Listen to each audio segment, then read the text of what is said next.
Hey guys, welcome back to the Push Podcast. I'm Janelle Copeland. And I'm Eddie. What's up? How you doing? You look really summery today. You look really tan too. Do I? Yeah, you know why? Why? Because we've been on the golf course. Yes, we have been, golfing it up. Is that the way to say it? I don't know. Who's your favorite golf personality now that you're Oh, I don't have one of those. You don't have a golf I'm personality? trying to be my own favorite golf personality. Okay, whatever. Who's your favorite golf personality? I have two personalities in the golf world right now. One is my man Manolo. Uh-huh. Oh, yeah. Uh-huh. And then huge TikTok following. Yeah, he's What great. does he say? Let me hear your accent. He goes, waggle that shit, smack that shit. Don't be nasty. My favorite thing. And then DJ Khaled, right down the middle. Right down the middle. Yeah, I mean, and so if you haven't been playing golf, people, golf is taking off right now. I don't know if it's just my feed. It's your feed. But I feel like it's like it's growing some momentum again. Actually, pickleball is growing faster. I get that, but I'm just saying, I remember a time when Tiger was like at his peak. I feel like everybody was trying to get into golf. Like when I was younger, because it was like this cool thing now, like this person that was playing it is a person of color. They wearing Nike gear. And they smacked the shit, 300, 400 yards. And so I thought that was an interesting period. But I think you said now everybody was getting into golf. I feel Who's like this invisible army? I just felt like it was a lot of people talking about golf, watching golf. I felt like it was a big deal at that time. And I feel like it's a big deal. I think it's your feed. Okay. But every time we go to Top Golf, it's packed. Right. Top Golf is fun. That's like going to miniature golf. Like we used to have mulligans when I was younger. You went to Mulligan's miniature golf. Oh, for miniature golf? Yeah. That's whack. Yeah, but it used to be fun. That's like saying laser tag is whack. Yeah, okay, I don't know who laser tags anymore, but somebody still likes laser tag. Right, I don't know. Right. I mean, 12-year-olds love laser tag. Yeah, so you've outgrown that. Thank God you don't act like you're 12 anymore, but you're saying it's whack because you've outgrown that. Yeah. Anyways, back to golf. Most things that I've outgrown, I think, are whack now. Okay. Stupid. So we went to Top Golf. First time was in April. Okay. And then we went to Top Golf the week after because we thought it was really cool and our friends got engaged. And then we went to Top Golf for Mother's Day. Or it was the Easter. Like somehow between April and May, we went to Top Golf like maybe 5 times. Right. And then I was like, I think I want to take lessons because I don't want to keep going to Top Golf and learning how to feel comfortable in my swing the wrong way. Right. And so I started taking golf lessons and I had 3 golf lessons before you forced me to go with you on Father's Day and be on a real course. And that was a lot. And it was super intimidating and I didn't know what I was doing. So I've taken now 6 lessons and I feel like I'm getting a little better. Yeah. So I would say the sweet spot, if you've never played golf, I have 2 bits of advice for you. One, you need to take lessons so you don't learn the wrong way and develop all these poor habits. And then you're like, oh, it feels funny when I do it that way. Yeah, it feels funny because someone's trying to tell you to do it the right way. Right. And so you don't want to develop all these poor habits. And let's see. The other thing is you're going to have to be okay sucking in the beginning. But I think once you kind of get some of the concepts and you start to practice, then you build a little bit of confidence when you hit 1 out of every 15 balls really well. I forgot who said it, but someone said, embrace the suck. And don't be nasty. Oh God, Jesus. But embrace the fact that sucking is part of the process. Yep. And is there anything that you've learned while practicing and trying to get better at golf that's like a philosophy for life now? Oh yeah, I posted about it the other day. Okay, what is it? Number 1, I think as we get older, we should constantly be learning new things. Okay. Number 2, you should be okay and find humor in the fact that in the beginning of anything, you are supposed to suck. You're not supposed to be good. People are like, I don't think I'd do very well at that. And I always say, yeah, you won't because you don't know how to do it and it requires skill. So could you have fun? Another thing is it's super frustrating to be a beginner. That's the other side of it, right? So it's frustrating to be a beginner. But when I had first mentioned to my golf instructor, like, Eddie made me go on this course and I, didn't like it and this and that, I was terrible. She goes, well, what is one thing you really enjoyed about the golf course? Was there a beautiful bird? I was like, Naomi, stop that shit. You don't need to do that psychology. I even tried to do that with you out there. I was like, look how beautiful it is. Look at the deer, honey. I'm like, okay, shut the fuck up. But I just want to hit the ball straight. But now, again, like 6 weeks into golf lessons, I'm like, oh, I have to do this and actually have fun. Yeah. Because if I don't have fun and I don't find humor in it, then what's the point in actually doing it? Yeah. And I think frustration can slow down your learning. Oh, for sure. And I think, as it kind of like, you think about kind of tipping off what the episode's about, but I think like the process of like, understanding that frustration in the growth or the learning of something, if you dwell on it, if you dive too far into it, it will slow your learning down. It will prohibit you from actually being motivated and being inspired by the thing that you're doing. And so all I tried to do when we were playing is try to keep you lighthearted. Don't talk to me in that voice. But I think that if you find yourself frustrated with anything new, then you have misplaced expectations. And that is a you problem. Yeah, I think that's a big life lesson, right? Like I see it in people who are trying to, hey, I started a TikTok. I've got this really great idea. I want to blow up on TikTok. Okay, you got misplaced expectations because you need to be doing it because you have some value to add, not because you want to blow up and you want to be famous, right? You want to start a business. Oh, I make this really cool product, but no one's wanting to buy it. I'm questioning my whole life now. Okay, stop it. You have misplaced expectations because when you start a business, you got to do a bunch of shit and suck at it first and learn the hard way that business is a lot harder than just making something cool, right? Right. And so I think we can learn from the game of golf and anything else that you use the word frustrated. I hate that word. It's just that means you have misplaced expectations. Yeah. I think, to answer my own question on that, the thing I've learned about golf that I now like think about in life now is that the awkwardness is normal, right? And so golf is one of those things where everything that you're asked to do to improve is extremely awkward and it almost feels counterintuitive, right? You're trying to make something go forward, but people are saying, well, the way you go backwards before you go forward matters just as much. And then the follow through of after you hit the ball matters as well. Yep. And so you're trying to do all these little fine detail, these tweaks, just like in life, to get things to go in the right direction. And a lot of times when we encounter the awkwardness, we immediately want to turn away from it or get away from it or say, oh, I would rather do it the more comfortable way, even though that is the way that it's ineffective.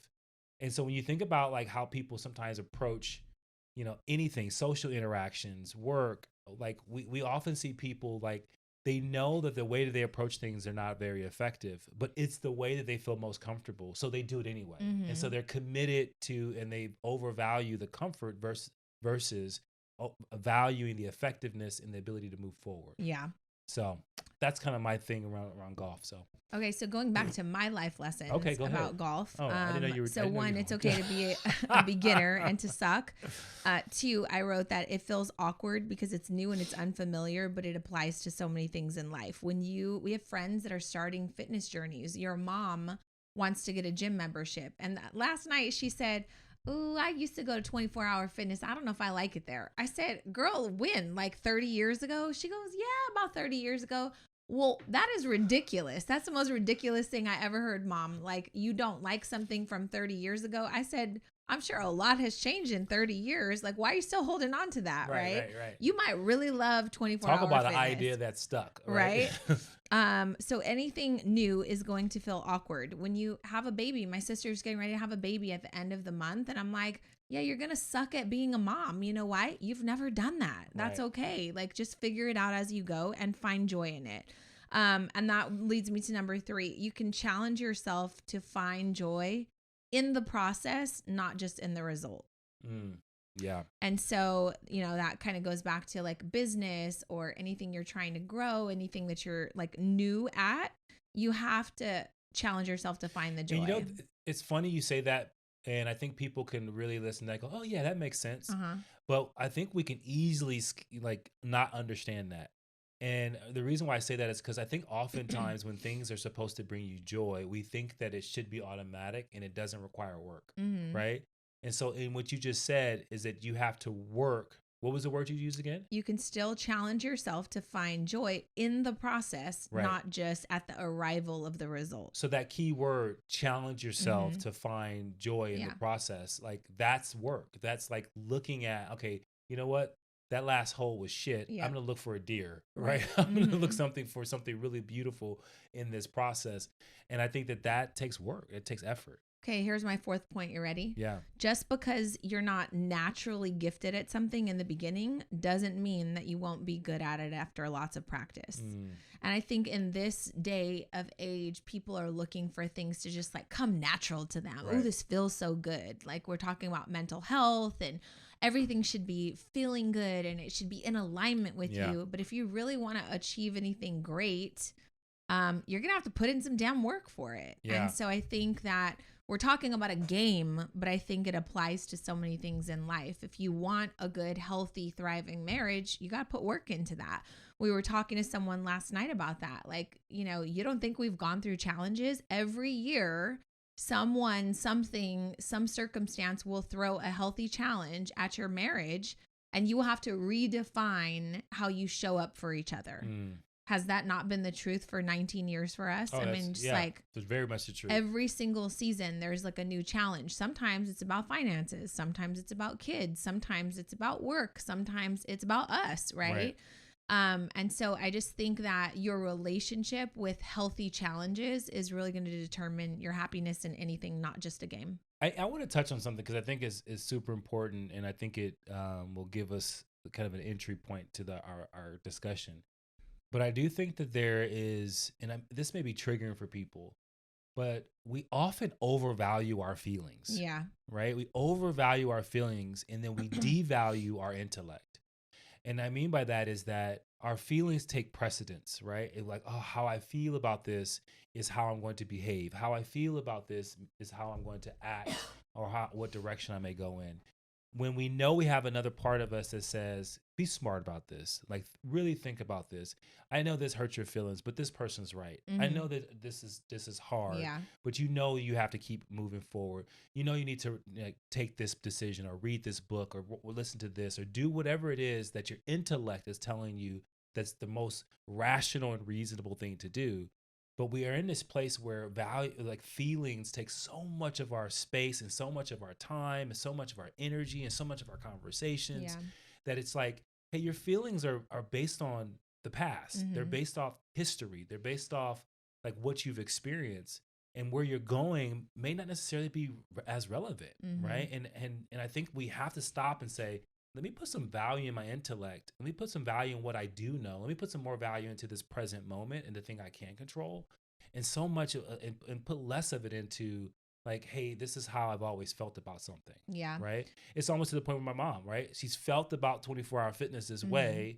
That was a feeling. And she just decided to keep it, and it's not even relevant anymore. I think that could be today's podcast, is just literally about your feelings. Like, are your feelings real or are they lying to you? Because a lot of times you do things and it feels scary. Right. It feels risky. It feels like you're going to die. Like, I want to talk to this person, or I want to get on, let's say Match.com, but what if I meet the wrong people? And your feelings keep you stuck, and then you wind up taking no action. And so that's kind of like this temporary discomfort, which we are talking about in today's episode, of missing out on these future blessings because you cannot handle the temporary discomfort. Right. But I think this is a public service announcement to tell people, like, you are stronger and smarter than you think. And all of the things that don't make you feel good are actually the things that will make you feel a lot better and create freedom and happiness for you in the long term. And we'll jump into that in a second. But before we do, because we kind of just dove into the golf conversation, do you have any what in the worlds? Because I have a couple. One of my what in the worlds is I'm super tan right now, starting a tan. Yeah. Because I golfed 6 out of 7 days this week. You were on fire. I don't. Who else wants to go golfing with me? Like, DM me, because I'm trying to create all this like freedom in my schedule right now. And like my dad wanted to go golfing. I even got Jordan on the golf course, my girlfriends. And so, yeah, I'm trying to enjoy the summer. And the last 7 weeks I have left with Jordan, she's gone to the golf course with us 2 weeks or 2 days this week. So, and yeah. what I just say this is we played and you parred with 5 or 6 holes. Like, I don't think I parred a hole the first year I played golf. Yeah, well, look at me, honey. Am I making you proud? Very proud. That's so I good. thought that was exceptional. Okay, so I have this funny what in the world. It's just super quick, but I wrote something down the other day. I don't know if it was a grocery list or a note to Jordan. I was on a call, I think, and I slid it over to her. And it was telling her to do something, and she's holding it up saying, I can't read this. And she says, when I get off the phone, she said, Mom, I think that you need to start printing. This is what she said. I had to write it down. Printing is the common language of the people, not cursive. And I was like, you little bitch. So my question is like, if you are my age, let's say you're 45 or older, you write in cursive. Not me. What the hell are these kids doing? The that they people. don't literally. She said, "This is the language of the common people. This is the common language of the people is printing, Mom." Right. And I was like, "Get out of my office. Yeah. Like you need to figure life out." And so I started altering my handwriting. Like it's a little bit of cursive that I can't get rid of, but it's printing, and my handwriting's terrible now because these kids can't read my freaking cursive. Well, can I just say, what is happening? Your cursive is very swooping and very like fluid. That's what it is. Which makes it even more illegible for common folk like us. I cannot with you guys, so honestly. I just like a couple minutes ago. I need to know in the comments, we're taking a poll. She was jotting down. Can you read cursive? Yes or no? No. She was jotting down a note, and I was looking at the note, and I was like, I have no clue what that says. That is ridiculous. Yeah, and I'm the same generation as you, and I'm like, I don't read it enough. You're not, actually. You went to school 2 years after I did, so they probably taught your ass how to print. No, I learned cursive. Get on my level. And I had the foresight to realize that that's just not going to last. Like, it's just too complicated. Like, you can't have two versions of a letter. Like, think about that. My poor Nana, like, writes in cursive, right? Like, freaking Alexander Hamilton. Her handwriting's impeccable. Every time she sends a letter or a card to the girls, they're like, Mom, read this. I'm like, I cannot with you guys. Right. Hers is way more swoopy than mine. Right. But she's also from like another century. Like she was born, she's almost like 95. Yeah. So like literally she comes from, okay. But what's so interesting is I'm not quite sure. I'm not cultured in this way, but I do think that English is the only language that has two sets of types of ways that you can write the letters. Yeah. I don't know. Like, and maybe is calligraphy another one? So you got cursive, calligraphy, and regular standard calligraphy print. is a pin, and it's cursive. It's that's literally, right. It's calligraphy pen. Yeah, okay. It's a pin. But I think calligraphy is kind of like different. No, God, whatever. Okay, my next thing is shout out to you if you listen to the Push podcast. We've got some new listeners. I had Jordan this Friday. It will be her 18-year birthday. Right. I can't even wrap my head around that. So our youngest daughter is 18 years old. When I was pregnant with her, I went to a new OB, and it was a doctor's office in Pasadena. And one of the girls that always booked my appointments while I was pregnant, her name was Griselda. And she was so friendly, so sweet. Okay, so fast forward, every year when I go for a pap smear for the last like 15 years, I've seen her, and it's just like so cool to see her. Well, I haven't seen her in the last like couple of years. And now I'm at the age where I'm taking my daughter to go have a gynecology check, right? My daughter's. And so I walk in and I'm like, does Griselda still work here? And they're like, oh, she's in the office down the hall. So I bring Jordan and I said, I need you to meet somebody. And so I bring her and we walk in and Griselda's there and she goes, oh my God, you're here. I'm listening to the Push podcast. And literally she was listening to the Push podcast while at work. And she goes, I was thinking about you. Like I'm, binge listening to all these episodes. I love the podcast. And I was just thinking like, when am I going to see her again? And you walked in. And so shout out to Griselda and any of you that listen to the Push podcast. I want to know, do you listen at work? Do you listen on your commute? Do you listen while you're at the gym? where and when are you listening? And what do you want us to talk about? So she said she's going to send a message with some topics, but That's shout out awesome. to her. That's so awesome. let's get into today's episode, which is something along the lines of making permanent decisions based on temporary pain. Yeah. So a long time ago, I used to listen to this motivational speaker, and he said, can you outlast your old you to get to your new you? Mm-hmm. And that resonated with me because, there's different parts of my life that I can look back and say, there was a strive and there was a challenge to get to a new version of myself. But the hard thing was my old self was so demanding of me, right? Meaning, like if I was, whether I was playing video games all the time or whatever the case may be, procrastinating, whatever it was, there was a version of myself that kept me from getting to the version I would like to be, right? Mm-hmm. Because I knew that the new version of myself would probably be more successful, a better father, a better husband.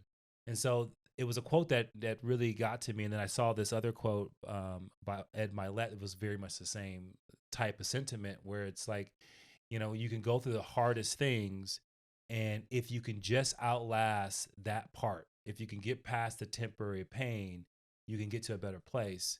But then I also think about how often we turn around because of the pain feels so great, but we think it's going to last forever. Yeah. And then we make a decision that lasts forever. So I love this topic because I think the way that I'm interpreting it is like I think of fitness. Mm-hmm. Most of the United States is out of shape, overweight, obese, right?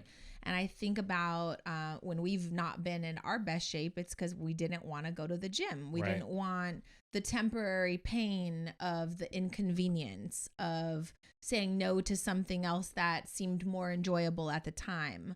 We didn't want the temporary pain of, dedicating and being disciplined to something that we knew would give us better long-term health because it just doesn't seem fun, right? Doesn't seem enjoyable. I think about the fact that when I was in junior college after high school, like it seemed better at the time to say, I got this job offer for more money, so I'm going to quit college because I already didn't really like school. And so I just went all in on my career. So that temporary pain of staying consistent and doing something that will pay off long term. And sidebar on that, like Jasmine, our oldest daughter, just graduated from college a couple weeks ago. Shout out to Jasmine Copeland, who is has her bachelor's of science in political science. Yep. And I was so emotional that day because I was like, between you and I not finishing college, we've educated ourselves in different ways. And like I told Jasmine, like you literally have changed the trajectory of our family from an academic standpoint. And I couldn't be more proud that you stuck it out.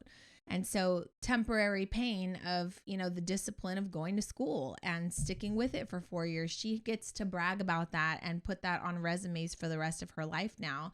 And it's going to set her up to be more successful, I think, than maybe we've been. I don't know. We're kind of competitive, so good luck chasing us. But and I think that also too, so for people not to get lost in when we say pain, another way you can say that is cost, right? Like everything that you want to do that's great will cost you something, and so that cost may be time, it may be money, maybe your peace of mind at the time, it may be, your physical comfort. Yeah. Like all those things are at risk when you want to do something special, unique, or different than what you currently do. Yeah. And I think that, finishing school is, requires a certain amount of cost. And for some people that it costs is a lot of money.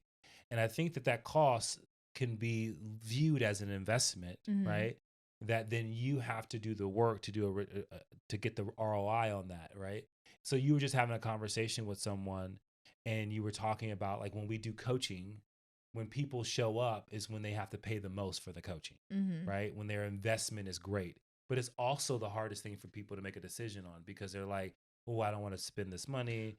And what will I get out of it? And then people automatically move to, well, what will the finished outcome? Well, okay. So what you're saying, just so people can have more context, is if you own a business and you have a free or low price point offer, the people you attract have very little invested. Right. It costs them $20 or $5 or something, then you don't value it. Right. But anything that you pay for, top dollar for, now you bring expectations, you bring a notebook, you take notes, like you have a different outlook on the overall process because you've invested something. It has cost you something. You've got skin in the game. Right. And so now you will show up as a different person. Right. And so, I mean, we've seen that with coaching on, our end for ourselves, not just with our students and when they invest in us, but the very first coaching program that we invested in cost us more money than we had at the time. Right. But I was like, we need to go all in, not because I believe in this person, but because I believe if we push ourselves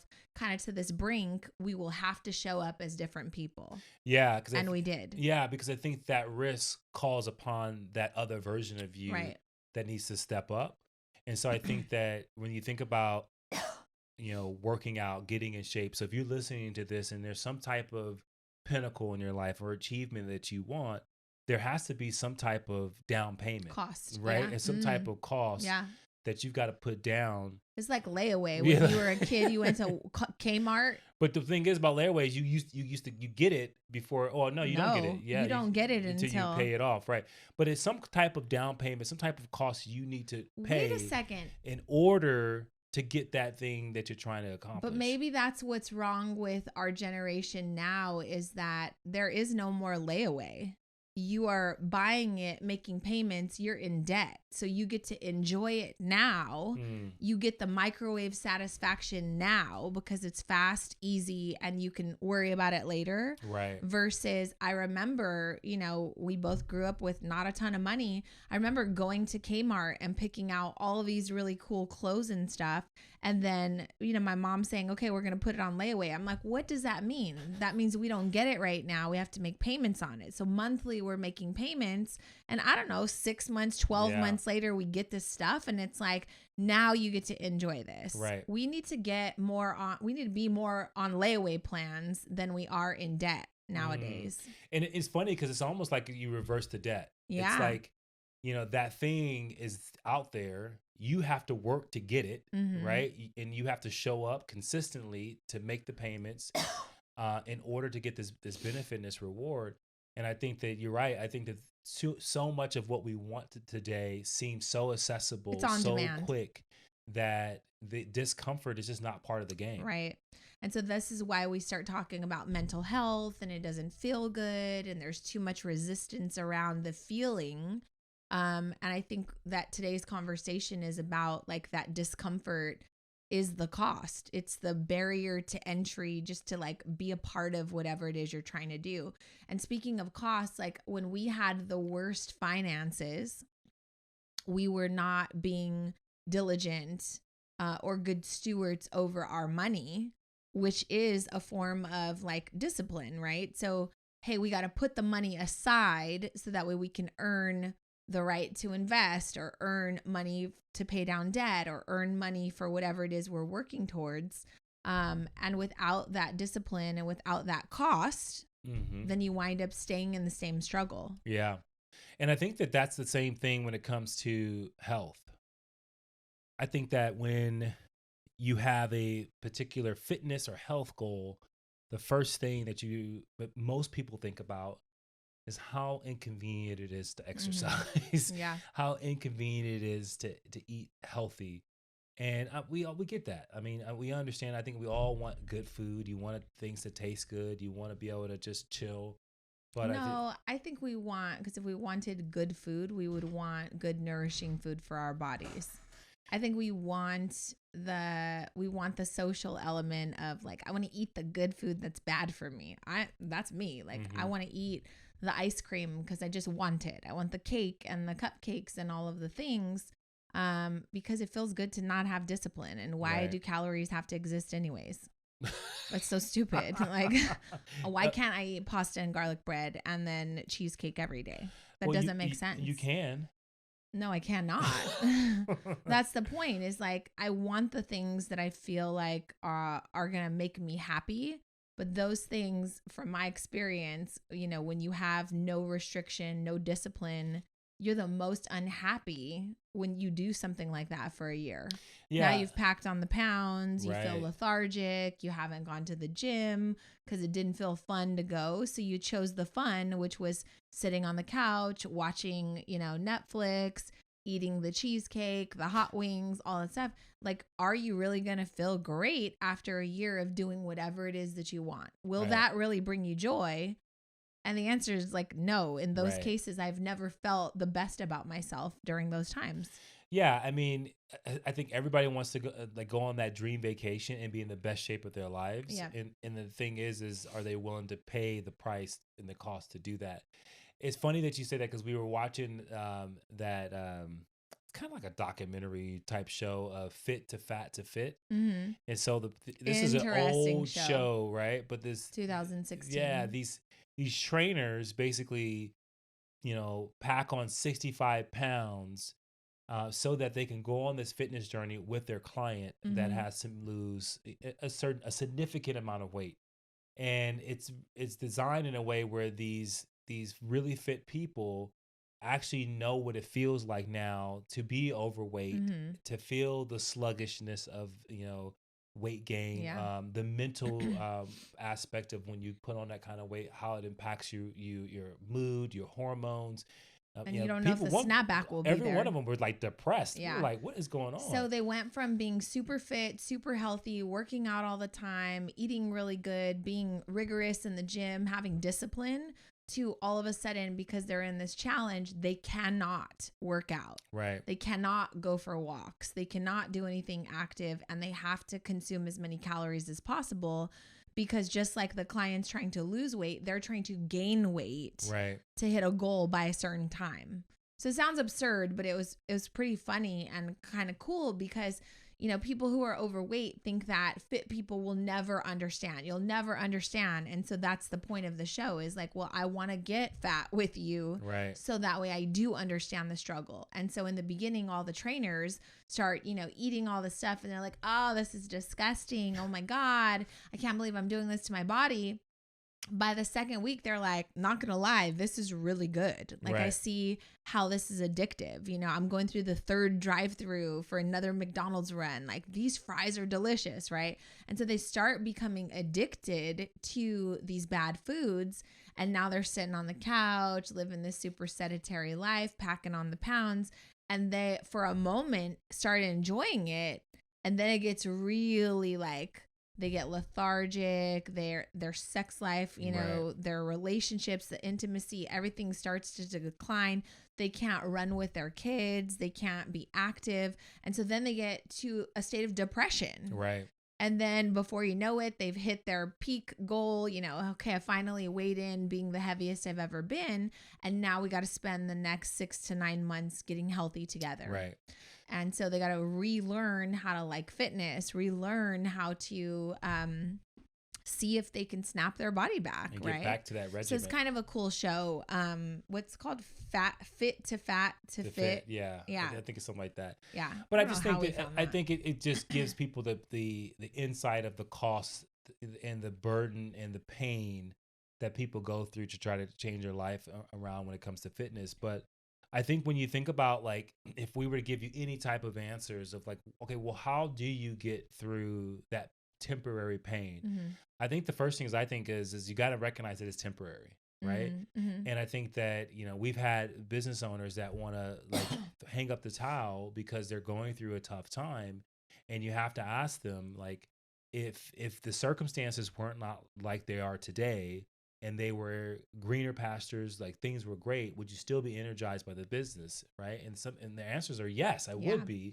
And so you have to realize, you don't want to be making a permanent decision based off of this temporary pain. But the key is to recognize that this is temporary, that this too shall pass, and you will get to a better place if you stay the course. And it's not just in business. I think it's in a relationship. Like the very first year of our marriage was hard. It was difficult, right? And it's like, yeah, I kind of want to throw in the towel on this one. Right. But then also, like, what will we have to show for it? Right. Divorce and 3 kids and like all of that stuff. So I think understanding that the pain is temporary, the season's temporary, all seasons are temporary. Right. If you're in a season of, abundance and everything's going great, I'm sorry to tell you, I don't wish bad on you, but it's a temporary season. Right. There's always ebbs and flows, ups and downs. The next thing I'll say about trying to figure out how to get through the temporary discomfort, I think my tip is like create a different relationship with the pain. I'm using air quotes. Okay. Like you have to have a different relationship with pain, right? So pain or discomfort, right? So if I'm new to starting a business, someone told me today on a coaching call, she said, it's scary, but it can also, sometimes it's exciting. And I said, well, things can be scary and exciting at the same time. Right. And so to me, that's creating a different relationship with pain, right? You're investing in something. Yes, it's risky. Yeah, you could lose everything, but it also is super exciting to bet on yourself. It's also super exciting to be in a moment of challenge. And if you're lucky, like this might be the only time that you ever get to do this. So you can be in a state of discomfort, but you can also find joy in that process, kind of going back to golf, right? Yeah. So I think your relationship with how you're viewing things greatly determines whether you're going to make it through or not. Yeah. And I think that we used to use this term a lot, like gamify it, right? And so I think that when you're going through tough things, another point that I would make is make it a game. Like find the sport in it. And I think that's what serves me the most is because I'm a person that's athletic. I've always had athletics has been in part of my life, playing sports. And so applying that mentality to business, life, relationships of like, you are going to win games, you're going to lose games. Showing up every day is part of the journey, but understanding that this is part of it. Like the ebbs and flows of life is part of life, right? And so there's an expectation, to your point, that the good times will end, the bad times will end as well. But the one thing that's permanent is your outlook on it all, right? Your understanding of this is a moment, right? Yeah. This moment will come back again.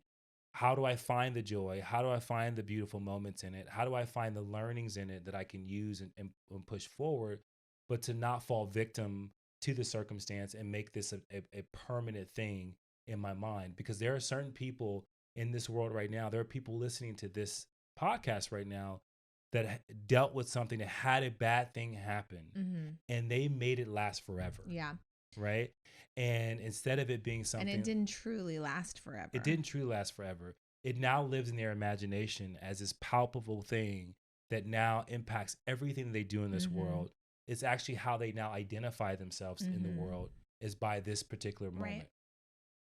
Yeah, I don't know. That got real deep for a second. I mean, I'm thinking about all of the things that I've kind of gone through, whether it be in childhood or just, earlier in my life, where I don't want the title of that thing, right, because that doesn't define me. So the thing happened. How can I make it happen for me? How can I use it more as a superpower versus, a childhood trauma or something that's going to be a label that I wear that will stifle me? Instead, I want it to catapult me. Yeah. And I think that may be even another conversation that we can have, right? Do your traumas have to be your identity? Because I think we're in the trauma economy right now, where our traumas have now been front and center and we put them out there. And part of it is, I think, is a recognizing that traumas are real. And I think that's important. But also part of it's gone a little too far, where it now, it is, to your point, is now my identity, instead of it being something that helped shape me, but it is not me. Like, I don't want to wear something that was negative as a badge of honor. Right. Like, I don't want the title. I'd rather just like kind of move through it and heal through it and get therapy or whatever it is in order to learn from that, make me better, and then move on. Right. But you said something that I don't want to lose because it's kind of funny. But the other night we were on a college, like a college Zoom with a bunch of parents who are getting ready to have their kids start their senior year of high school.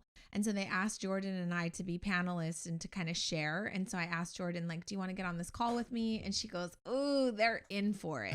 Like, it's going to be so hard, Mom. Like, do you remember all the stuff I was juggling and this and that, all the breakdowns and this and that?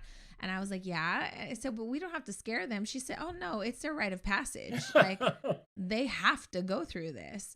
And I thought it was such a great point because it's true. Yeah. And when we got on the call, I shared that. I said, I know it seems like a lot, and it is, and it's going to be challenging. But I will say that your kid will get through. They will survive. They will survive all the college apps, and they're doing all this stuff in addition to their regular schoolwork. And so there were some parents on there that were saying like, oh, you should be the administrative assistant and manage all the kids' emails. And I'm like, nah. Right. That was the first time in my kid's life she actually cared about checking email, right? That made her mature enough to make me feel comfortable with her living in another country and now managing her own email account or her own bank account or things like that. And so that's great. I think the point of that is like the rite of passage. There are certain things in life that are going to be not easy. They will come with a lot of discomfort, but you're going to survive. You'll figure it out, and just think about how glorious it'll be when you get through. So she's over here gloating about like, oh yeah, I did that. Like I went through.